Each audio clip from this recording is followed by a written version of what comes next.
Good morning, students. Basic part 1, paper number 3, semester number 2. The topic is chemical kinetics.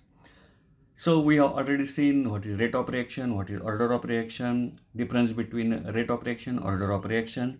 Then first order reaction, characteristics of first order reaction.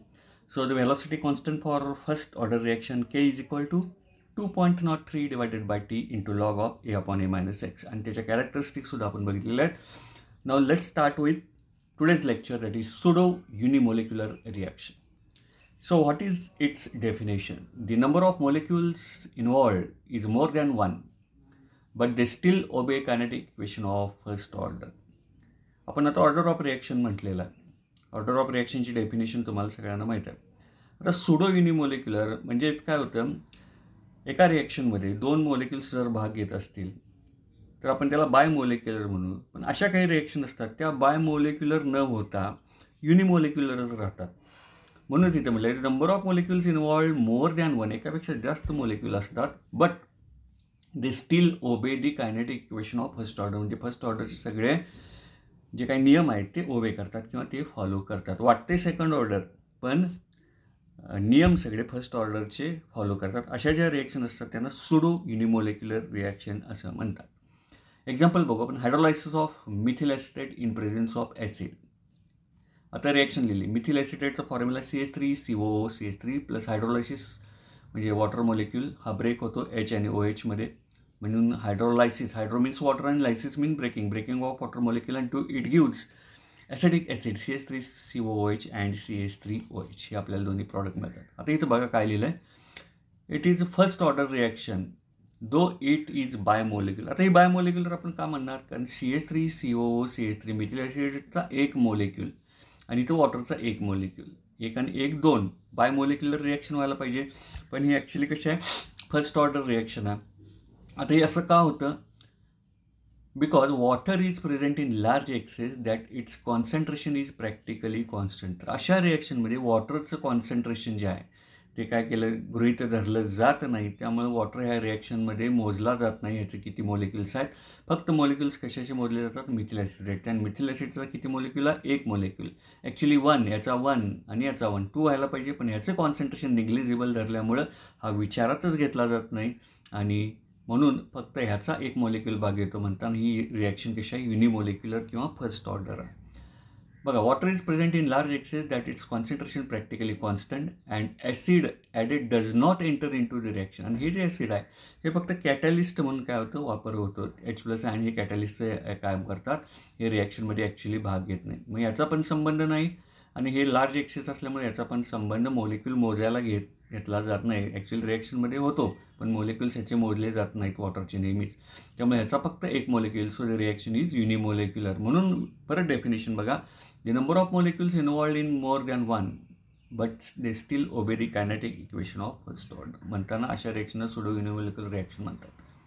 म्हणून rate त्याचा कशावर अवलंबून असतो, dx/dt is equal to K into concentration of only that of methyl acetate, not that of water, because the concentration of water is termed as constant.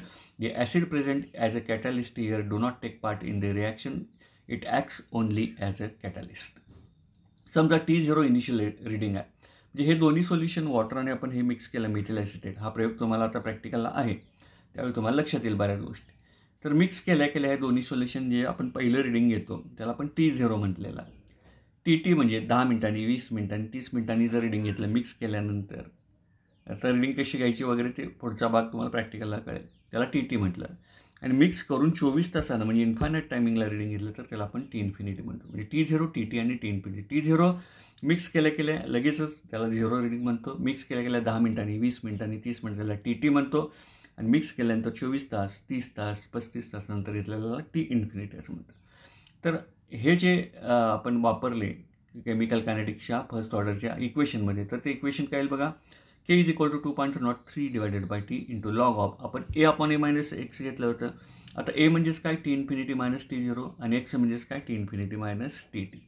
हे प्रॅक्टिकलच्या वेळी हा concept लक्षात येईल. Second example of pseudo unimolecular reaction, inversion of cane sugar, that is hydrolysis. बघा, cane शुगरचा formula C12H22O plus H2 hydrolysis झालं, H+ ions catalyst म्हणून act झाले.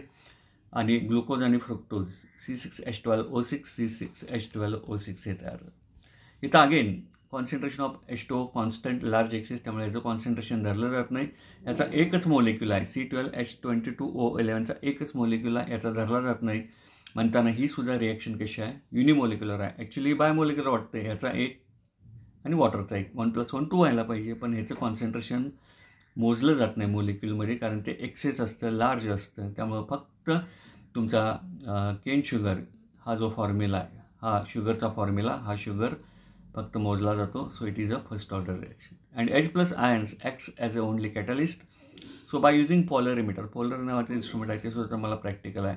Alpha 0 angle of rotation at beginning, सुरुवातीचा, हा मध्यावरचा आफ्टर टाईम टी, आणि हा शेवटचा इन्फानाईट टायमिंगला घेतलेला कंप्लिटेड रिॲक्शन कंप्लीट झाल्यानंतर. म्हणून याचा फॉर्म्युला येईल K = 2.03 divided by T log of alpha 0 minus alpha infinity divided by alpha T minus alpha infinity. अशा पद्धतीनं हे कॅल्क्युलेट केलं जातं. So this is about the pseudo unimolecular reaction.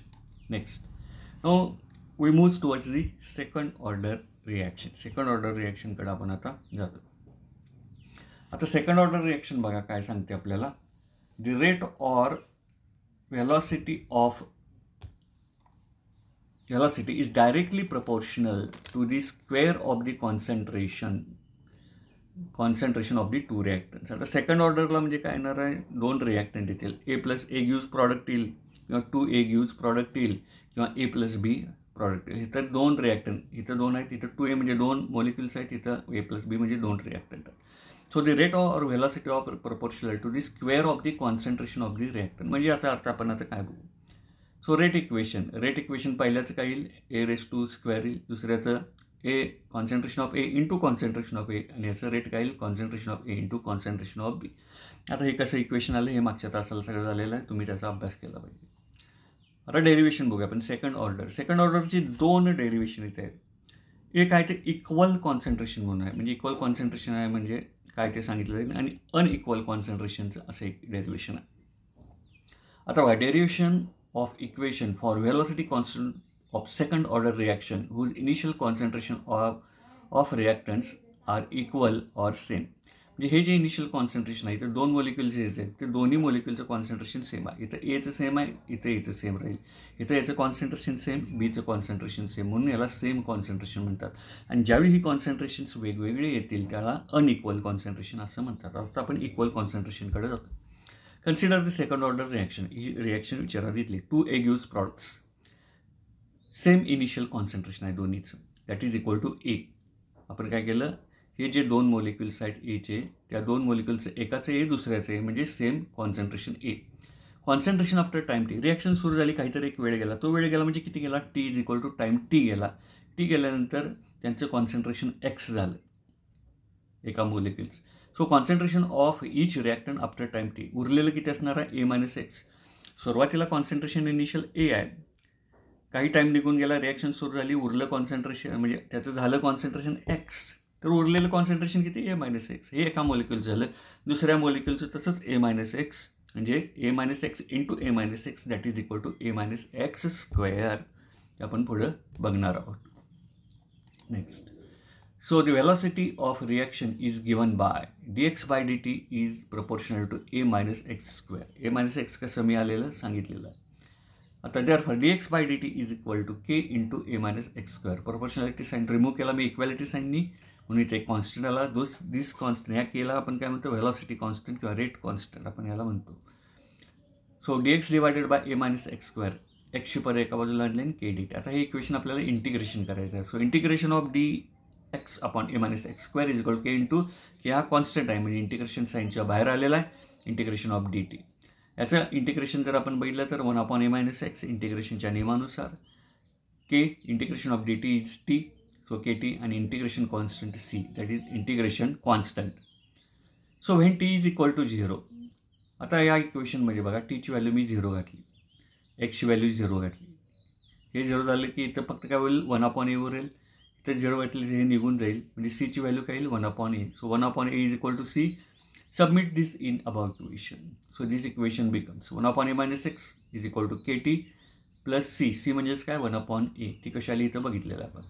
So 1 upon a minus x minus 1 upon A he term इकडे लिहितो के T.